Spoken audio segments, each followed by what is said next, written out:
Quel est le rôle principal de l'ATSEM lors de l'accueil des enfants qui arrivent après le début des activités? Prévenir l'enseignant? Aider l'enfant à intégrer la classe? Appeler les parents?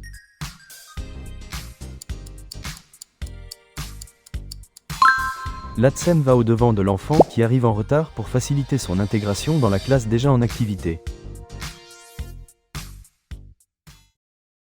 Où peut se dérouler l'accueil des enfants selon le texte? En classe, local commun ou cours? Uniquement dans la classe? Dans le bureau du directeur?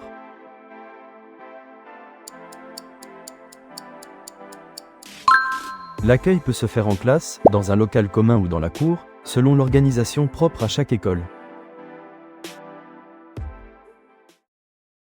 Quand les petits ne seront-ils plus angoissés après la rentrée? Après une semaine d'école? Quand ils comprendront le retour familial? Dès le premier jour?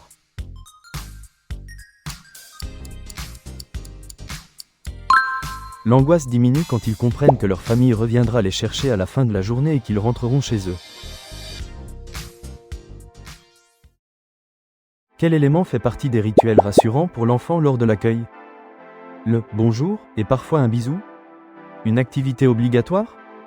Un contrôle des présences?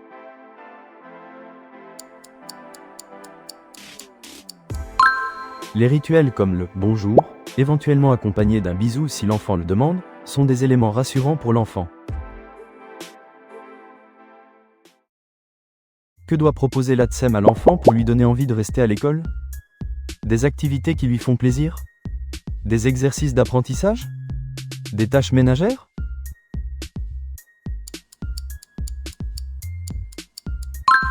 L'ATSEM doit proposer des activités plaisantes comme des jeux avec des petites voitures ou des livres avec des images que l'enfant aime. À quel moment a lieu l'accueil des enfants par rapport aux activités scolaires? Pendant la récréation? 10 minutes avant et un peu après? À l'heure du déjeuner?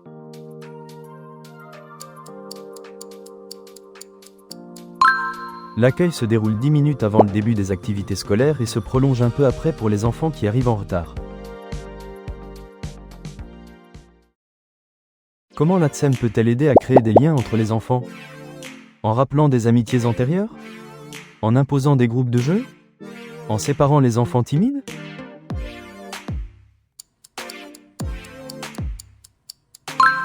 L'ATSEM peut faire naître des amitiés rassurantes en rappelant aux enfants qu'ils se connaissent déjà, par exemple de la crèche.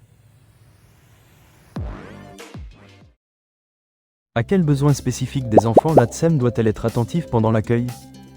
Uniquement les besoins éducatifs? Hygiène, soif, faim et réconfort? Seulement la discipline?